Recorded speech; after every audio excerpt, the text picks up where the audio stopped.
আসসালামু আলাইকুম এভরিওয়ান। স্বপ্ন ভাঙা গল্পের 7 নম্বর পার্ট। তো চলো বেশি কথা না কইয়া গল্প শুরু করা যাক। ভাইয়ার বাবা এসে বলল, দীপু তুই আজকে আর বাড়ি থেকে বের হোস না। আমি বললাম, কেন বাবা? এতদিন পর গ্রামে আসছি, গ্রামটা কি একটু ঘুরে দেখতে পারবো না? বাবা বলল, বাইরের পরিবেশ ভালো না, ওরা তোরে দেখতে পারলে হয়তো মারতে পারে। চেয়ারম্যানকে কি নিয়ে যেন দেখছি পরামর্শ করছে। আম্মু বলল, ওরা আমার ছেলের কিছুই করতে পারবে না, অযথা চিন্তা করিও না। তোমার ছেলের ক্ষমতা সম্পর্কে তুমি জানো? আমি বললাম, দেখছো আব্বু, যেখানে আম্মু আমাকে নিয়ে চিন্তা করে না, সেখানে তুমি আমাকে নিয়ে অযথা চিন্তা করিও না। আর এইসব ঝামেলা তোমার ছেলে বাম হাত দিয়েই মিটিয়ে ফেলতে পারে, শুধু সময়ের অপেক্ষা। রাহাত বলল, বাবা আমি কাকাইয়ের কোলে যাব। আমি বললাম, আসো বাবা। তো আমার জন্য কি আনছো বাজার থেকে? রাহাত বলল, এই নাও কাকা, তোমার জন্য চকলেট আনছি। আমি বললাম, ওলে বাবালে, তুমি খাও। এই চকলেটটা আবার কার? তোমার মার জন্য আনছো বুঝি? রাহাত বলল, তুমি জানলা কি করে কাকা?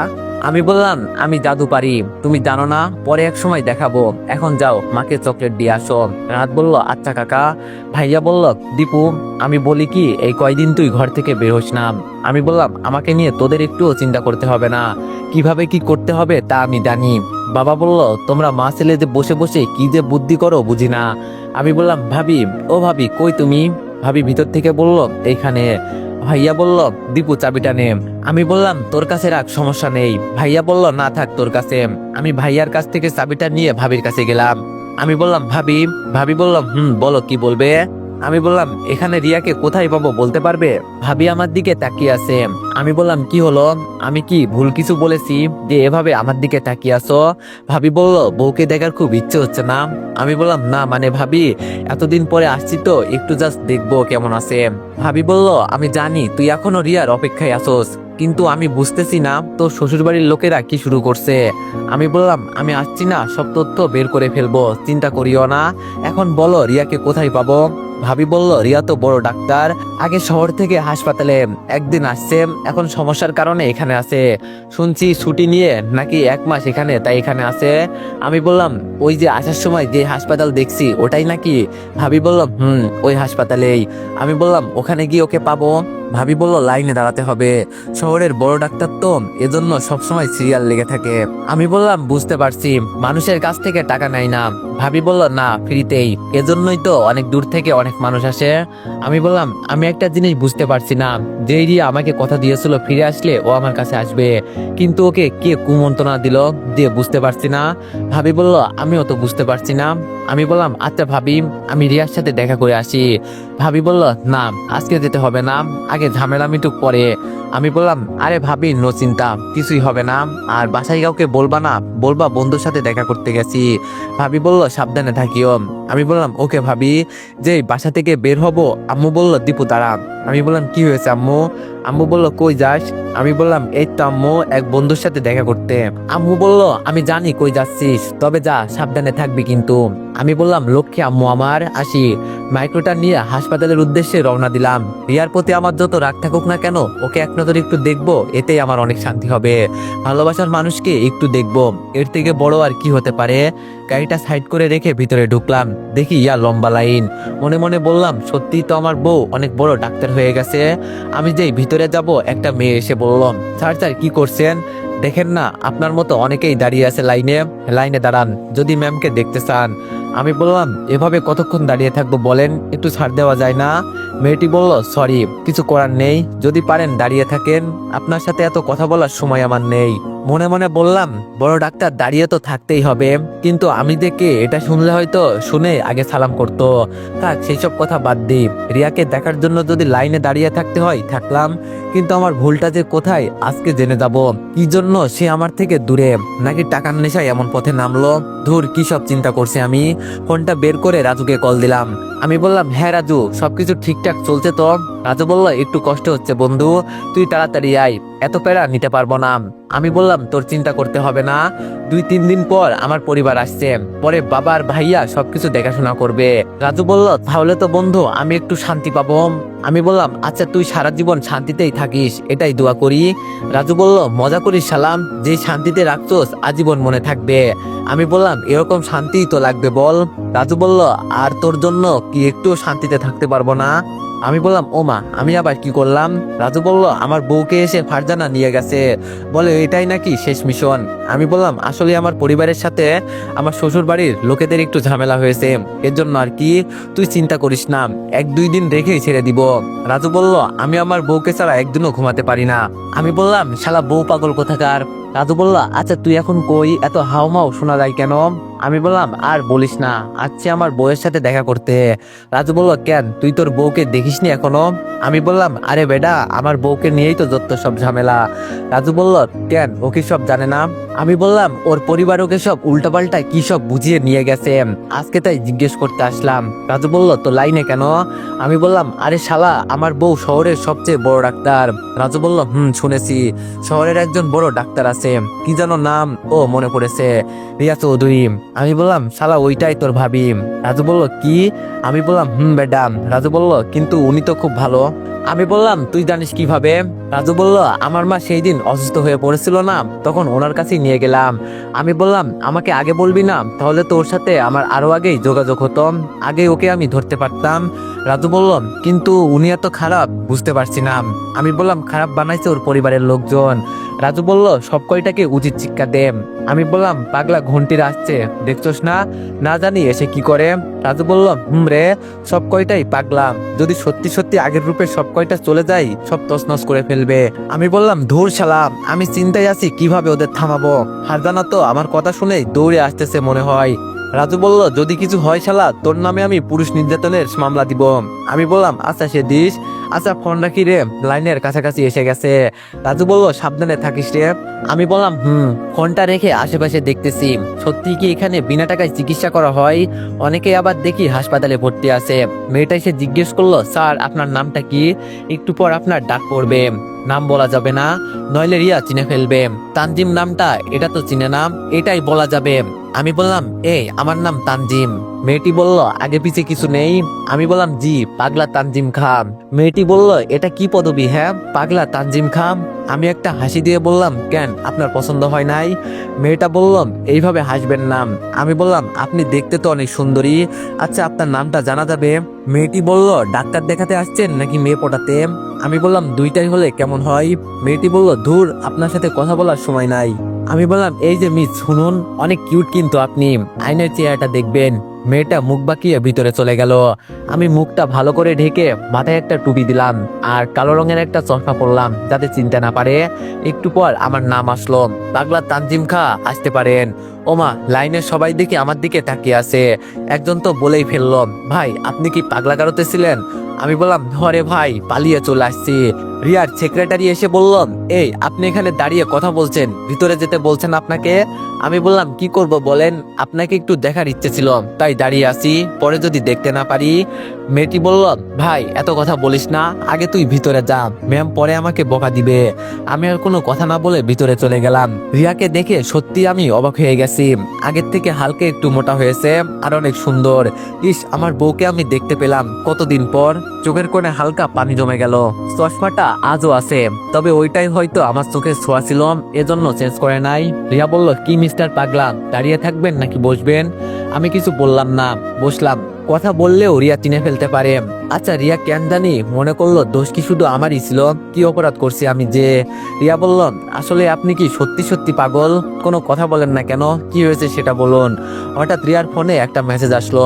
ফোনের ওয়ালপেপারে আমার পিক দেখে তো আমি অবাক হয়ে গেছি, কি থেকে কি হচ্ছে কিছুই বুঝতে পারছি না। তাহলে ও কি এখনো আমাকে ভালোবাসে? রিয়া বলল এই যে কি নাম জানো তানজিম, এখানে কি জন্য আসছেন? আপনার অসুস্থর কথা না বললে চলে যেতে পারেন, আপনার মতো অনেকেই লাইনে দাঁড়িয়ে আছে, ওদের তো অন্তত একটা সুযোগ দেন, এত সময় নষ্ট করবেন না। আমি মুখের মাস্কটা হালকা করে খুলে চশমাটা হাতে নিলাম। আমি বললাম রিয়া। রিয়া অবাক চোখে আমার দিকে তাকিয়ে আছে। আমি বললাম আমার সাথে কেন এমন করলেন, আমি কি এমন করেছি যে? আচ্ছা দোষ কি শুধু আমার একারই, আমি একা শান্তি ভোগ করব? তোমাকে বিয়ে করা কি আমার অপরাধ ছিল? রিয়া কোনো কথা বলছে না, তবে ওর চোখে পানি জমে গেছে, এটা দেখতে পারছি। আমি চলে গেলে কান্না করবে, এটা আমি শিওর। রিয়া বলল মিতু, ওই মিতু, রিয়ার সেক্রেটারি এসে বলল, জি ম্যাম। রিয়া বলল, কই থেকে এইসব লোক আসে, নিয়ে যাও ওকে, আর 10 মিনিট কাউকে ভিতরে পাঠাবা না। আমি বললাম, রিয়া আমি তোমার কাছে। ঋতু বলল, ভাই তুই আর কোনো কথা বলিস না, চল আমার সাথে। আমাকে বের করে দেওয়া হলো রিয়ার কেবিন থেকে। বাইরে এসে নিজেকে সামলাতে পারলাম না, চোখ দিয়ে পানি পড়তেছে। রিয়াকে তো আমি অনেক ভালোবাসি, ওর জন্য এত বছর অপেক্ষা করে আছি, সবাই না হয় পর করে দিলাম, তাই বলে ও কি এমন করবে? একটাবার আমাকে জিজ্ঞেস করতো কি হয়েছে, আমি তোর স্বামী ছিলাম, কেন আমার সাথে এমন করলো? মিতু বলল, কি রে ভাই তুই এবার কান্না করছিস কেন? আমি বললাম, কি বলবো আপনাকে, পৃথিবীর বুকে যত কষ্ট আছে সব আমাকে এসে ঝাপটে ধরে। মিতু বলল, সত্যি কি তুই পাগল টাগল? আমি বললাম, হরে আমি পাগল, যে বুঝির সেই বুঝলো না, আর তুই তো পরের মানুষ। মিতু বলল, ম্যাম তো এর আগে কারোর সাথে এমন করে নাই, তোর সাথে কেন করলো? আমি চোখের পানি মুছে বললাম, সব আমার কপালের দোষ, আর আমার কথাই কিছু মনে করিস না, তোর সাথে একটু মজা করে ফেলছি। মিতু বলল, আরে না স্যার, কি যে বলেন না। আচ্ছা বাইরের মাইক্রোটা কি আপনার? আমি বললাম, কেন ইচ্ছা আছে ঘুরবি? মিতু বলল, আসলে আপনি তো বড় ভাইয়ের মতন, তাই যদি। আমি বললাম, যদি সময় পাস, আমার বাবার নামটা বললাম, ওনার বাড়িতে যাস তাহলেই হবে। মিতু বলল, অনেক অনেক ধন্যবাদ ভাইয়া আপনাকে, কিন্তু একটা জিনিস বুঝলাম না, ম্যাম আপনার কি হয়? আমি বললাম, আরেকদিন বলবো, আজ আসি। হাসপাতাল থেকে বের হয়ে গাড়িটা নিয়ে একটু দূরে যেতেই দেখি কয়েকটা ছেলে আমার মাইক্রোর সামনে দাঁড়িয়ে আছে, লম্বা লম্বা হাতে লাঠি নিয়ে। আমি গাড়ি থেকে নেমে বললাম, কি চাই আপনাদের? হঠাৎ আমার চাচা শ্বশুর পেছন থেকে বের হয়ে বললাম, আজকে তোরে কে বাঁচাবে? সেই দিন আমার ছেলেদের একা পেয়ে তো খুব মারলি। আমি বললাম, আপনাকে আমি সম্মান করি, আর আপনি আসছেন আমাকে মারতে? চাচা শ্বশুর বলল, তোর সম্মানের পিছন মারি শালা, আজকে তোরে কে বাঁচায় একটু দেখবো। আমি বললাম, দেখেন আমার মনটা আজকে এমনি ভালো নেই। চাচা শ্বশুর বলল, কেন, আমার মেয়ে বুঝি তোকে অপমান করছে? শালা তোরে আজকে এমন ভাবে মারবো, জীবনে আর আমাদের বাড়ির দিকে আসবি না। হঠাৎ পেছন থেকে কে জানি এসে বলল, কাকে মারবি রে? আমার বন্ধুকে। আমি বললাম, আরে ফাহিম তুই। ফাহিম বলল, বন্ধুকে বিপদে ফেলে চলে যাব এমন মানুষ আমি নয়, আমি দূর থেকে দেখতে পেয়েছি তোর মতো, তাই এসে দেখি তুই, এজন্য ওখান থেকে দৌড়ে আসলাম। চাচা শ্বশুর বলল, তাহলে তুমি ওর সাথে? ফাহিম বলল, ওর সাথে কি, তোরে তো আজকে তোরা এই দুইটাকে ইচ্ছে মতো মেরে মাটির সাথে মিশিয়ে দে। আবার আমার পেছন থেকে কে জানি এসে বলল, আরে দাঁড়া দাঁড়া, কাকে মারার কথা বলছিস, জানিস তুই? আমি বললাম, আরে সুমন, তুই কিভাবে এখানে? সুমন বলল, ফাহিম ফোন করে সব বলছে, এখন আই, দেখি আমার 3 বন্ধু সব কয়টাকে তামা তামা করে ফেলবো। আমি বললাম, ফাহিম, আমার মাইক্রোর পেছন থেকে হকি স্টিক আছে, ওইগুলো নিয়ে আইতো। ফাহিম আমার কথা মতো তাই করলাম, 3জনের হাতে 3টা হকি স্টিক। আমি বললাম, তোদের মতো 8-10টাকে মারা আমার কাছে কোনো ব্যাপার না, আর যেহেতু আমার বন্ধুরা আছে, তাহলে চিন্তা কর কেমন মার মারবো তোদের আমি। তাই এখনো ভালোই ভালোই বলছি, এখান থেকে চলে যা, নইলে এমন মার মারবো জীবনে হাসপাতালের বেড থেকে আর উঠতেই পারবি না। একথা বলতেই সব কয়টা ছেলে ভয়ে চলে গেল। আমি বললাম, কি চাচা শ্বশুর, আপনাকেও কি আলাদা করে বলতে হবে? যখন আপনি সম্মান চান না, আপনাকেও কিন্তু ভরে দিব একেবারে। চাচা শ্বশুর বলল, দেখে নিব তোরে আমি পরে। আমি বললাম, আরে যা, কুকুর তো পেছন থেকেই ঘাউ ঘাউ করে, সামনে থেকে না। হকি স্টিকটা রেখে ফাহিমা সুমনকে জড়িয়ে ধরলাম। আমি বললাম, সত্যি রে, তোদের মতো বন্ধু পেয়ে আমি ভাগ্যবান। ফাহিম বলল, আরে শালা রাখ তুই, আসতে একটা কল দিবি না? আমি বললাম, আরে তোদের নাম্বার নেই তো, আর আমি আসছি তো মাত্র আজকে সকালে। সুমন বলল, তো বন্ধু এই মাইক্রো কি তোর? আমি বললাম, হরে বন্ধু। ফাহিম বলল, তাহলে তোর জীবন সাকসেস। আমি বললাম, চল মাঠে গিয়ে আড্ডা দিই, এখানে এভাবে দাঁড়িয়ে থাকা যাবে না। ফাহিম বলল, চল। আমি বললাম, কিরে সুমন, তুই হাঁটছিস কেন? সুমন বলল, তো কি করব, মাইক্রো তো তোর। আমি বললাম, দিব 1 চর, এখন ওঠ। 3 বন্ধু গিয়ে মাঠে আড্ডা দিচ্ছি। আমি বললাম, তো তোরা বিয়ে করছোস? ফাহিম বলল, সুমন করছে, আমি না। আমি বললাম, তো সুমন এখন কি করিস? সুমন বলল, বাবার সাথে দোকানে বসি। আমি বললাম, আর ফাহিম তুই কি করিস? ফাহিম বললাম, এই তো ঘুরি আর খাই। আমি বললাম, কেন চাকরি করবি না? ফাহিম বললাম, মামু আর টাকা ছাড়া চাকরি হয় না। আমি বললাম, আমার রেস্টুরেন্টে চাকরি করবি? সুমন বললাম, তোর আবার রেস্টুরেন্ট আছে? আমি বললাম, একটা না 2টা রেস্টুরেন্ট আছে আমার। ফাহিম বলল, সত্যি? আমি বললাম, হুম। ফাহিম বলল, তো আমাকে বেতন কত দিবি? আমি বললাম, এইসব চাকরি করে তোর পোষাবে না, আমি তোর চাকরির ব্যবস্থা করে দিব, চিন্তা করিস না। ফাহিম বললাম, এটা মাথায় রাখিস, বড়লোক মানুষ তো তোরা আবার। আমি বললাম, দেখছো সুমন, ফাহিম খালি আমাকে বড়লোক বলে, বন্ধুদের কাছে সবসময় আমি মানে আগের আমি ওই ছোট্টবেলার। সুমন বলল, সত্যি তোর ভিতরে কোনো অহংকার নেই। আমি বললাম, আরে বেটা, অহংকার দিয়ে কি করব, বাঁচবই তো আর কয়দিন।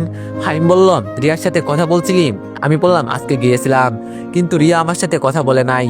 সুমন বলল, তোর শ্বশুর বাড়ির লোকেরা রিয়াকে কি বলে যে আটকে রাখে বলতে পারি না। আমি বললাম, এখানে আসছি যেহেতু সব সমাধান করেই যাব, আগে কোনো মতে আমার পরিবারকে ঢাকায় পাঠাই। ফাহিম বলল, কেন, ওরা ঢাকায় যাবে কেন? আমি বললাম, আরে শালা, ওখানে এত বড় একটা বাড়ি আমার, ওইটাতে কে থাকবে? ফাহিম বলল, ঢাকা শহরে তোর বাড়িও আছে? আমি বললাম, এত অবাক হওয়ার কিছু আছে এতে? সুমন বলল, সত্যি তুই যে কিছু করতে পারবি এটা আমার বিশ্বাস ছিল। আমি বললাম, সুমন, তুই কি কোনো কোম্পানিতে ফাহিমের সাথে চাকরি করতে চাস? সুমন বলল, হলে তো ভালোই। আমি বললাম, ওকে, তোদের দুজনকে এক কোম্পানিতে চাকরি দেওয়ার ব্যবস্থা করতে হবে, তবে এখন না, আমি আগে ঢাকায় যাই। ফাহিম বলল, আচ্ছা। আমি বললাম, আচ্ছা, আজকে সকালে ওরা কেন আমার ভাই আর বাবাকে মারছিল বলতে পারবি?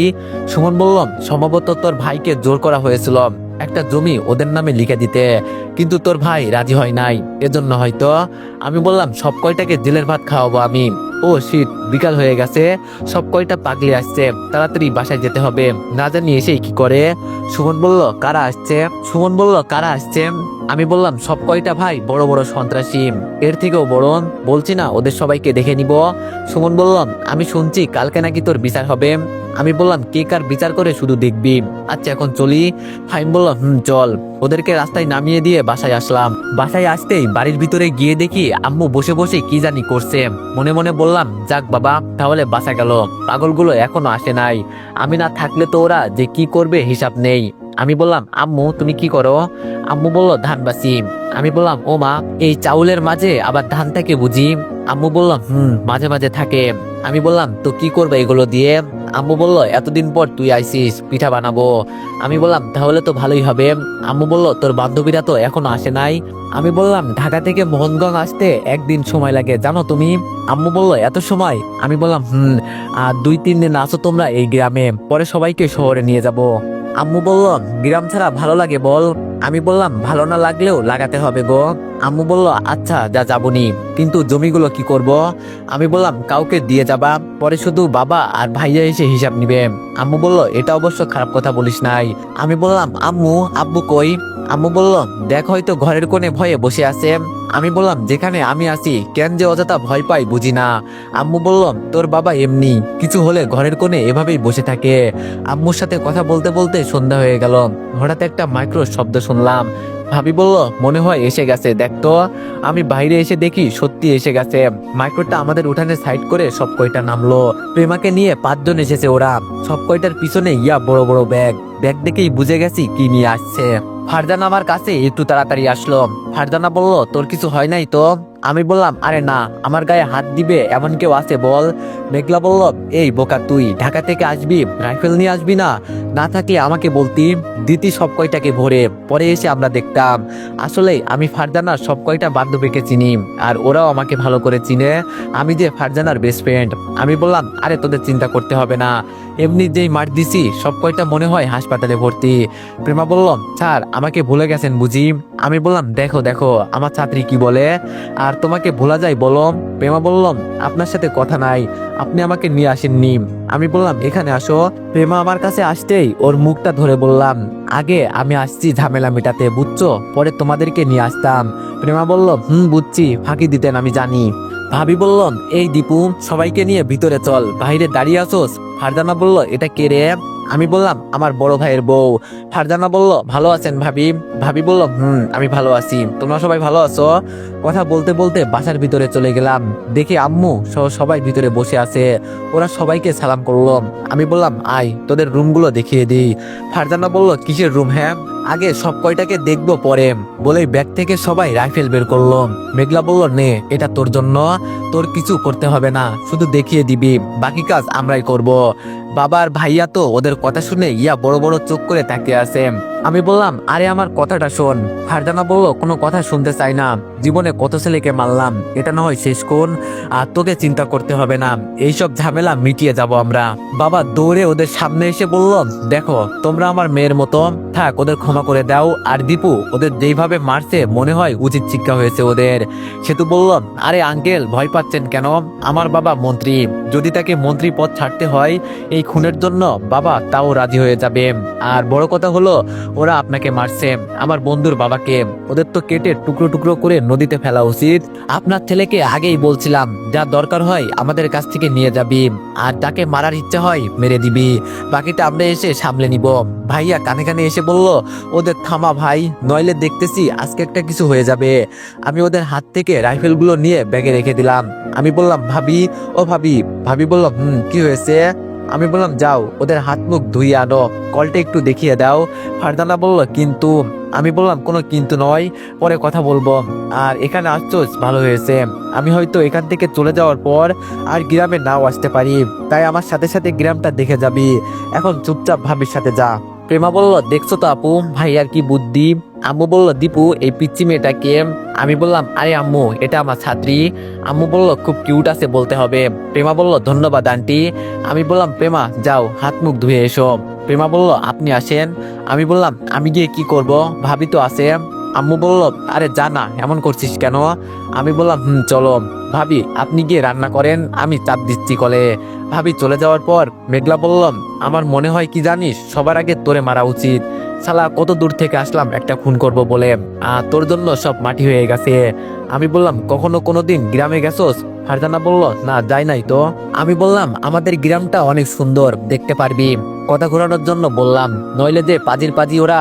সেতু বললাম, আমরা এখানে আসছি কেন? আমি বললাম, আর বলিস না, এখানকার চেয়ারম্যান ভালো না। ফারজানা বলল, কেন রে? আমি চেয়ারম্যানের বিষয়ে সব বললাম।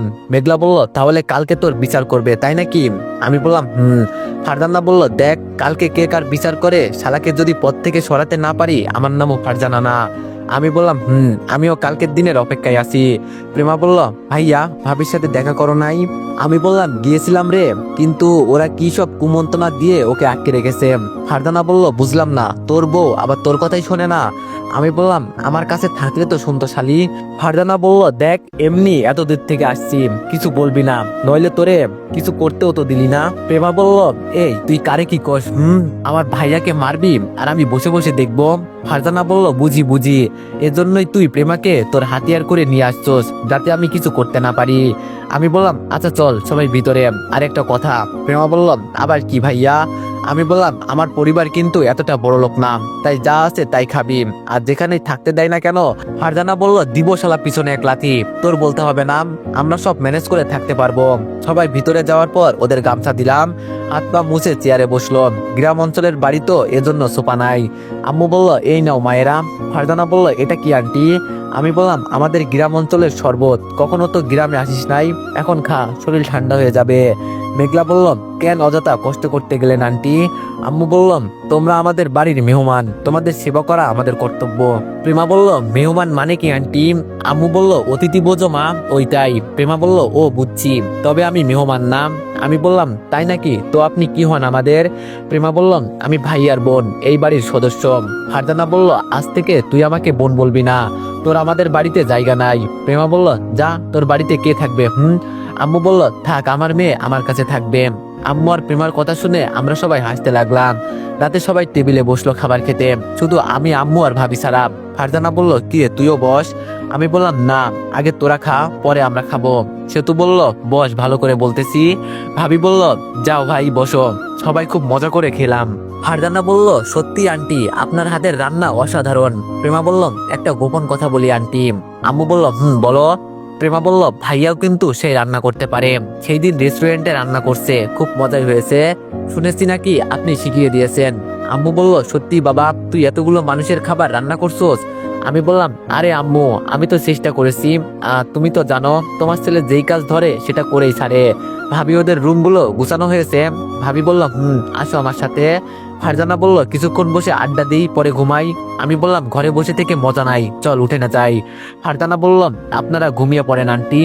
আম্মু বলল আরে সমস্যা নাই, আমরা এমনি একটু সময় করেই ঘুমাই। আম্মু ঘরে রইল। আমি বললাম ভাবি আপনি আসেন। তো এভরিওয়ান, নেক্সট পার্টের জন্য সবাই অপেক্ষা করো, আর সবাই একটু বেশি বেশি লাইক আর কমেন্ট করে দিও। ধন্যবাদ।